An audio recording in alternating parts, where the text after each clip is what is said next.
because what unfolded in Rabat was not just a football match gone wrong. It was a night of chaos, controversy and misconduct that embarrassed African football. And unfortunately, that chaos came from the very nation that has been hailed and was celebrated as the face of Africa, the host Morocco. Now, this edition of AFCON was incredible. A tournament where Africa showcased its true depth and potential. Underdogs punched above their weight. Traditional giants were pushed to the edge. Senegal quietly and efficiently made their way through to the final, and Morocco for most of the month delivered as hosts until the final. As Senegal team arrived in the capital by train, they faced lack of security. Players were swarmed by fans and had to push their way through to the team bus. Aujourd'hui, a team like Senegal, which is traveling, is left with a crowd like that. My players were in danger. Anything could have happened with people with bad intentions. And that must not happen, especially between two brother countries.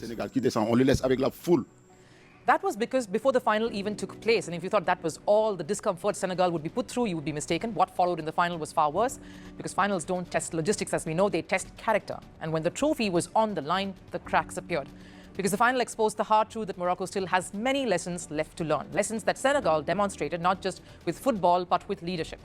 The final 10 minutes of regulation time was utter chaos. Both teams pushed desperately for a winner, refusing to let the game drift into extra time. Tempers flared, fouls increased, pressure mounted. Then came the first flashpoint. Senegal scored deep into stoppage time and began celebrating what looked like a dramatic winner. But the referee disallowed the goal, citing a foul in the build-up. Senegal pleaded for a VAR review.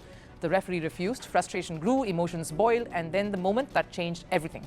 At the other end, Morocco's Ibrahim Diaz went down in the box appealing for a penalty. Initially, the referee waved to play on, but later the referee checked VAR, and after consistent appeals from the hosts and the crowd that was gathered, a penalty was awarded.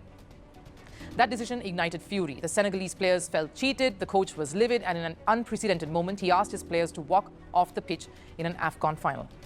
Walking off the pitch in a continental final is never acceptable. This is professional sport.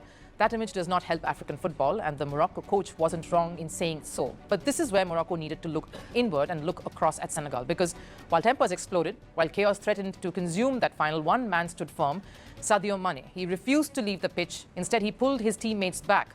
He calmed the storm.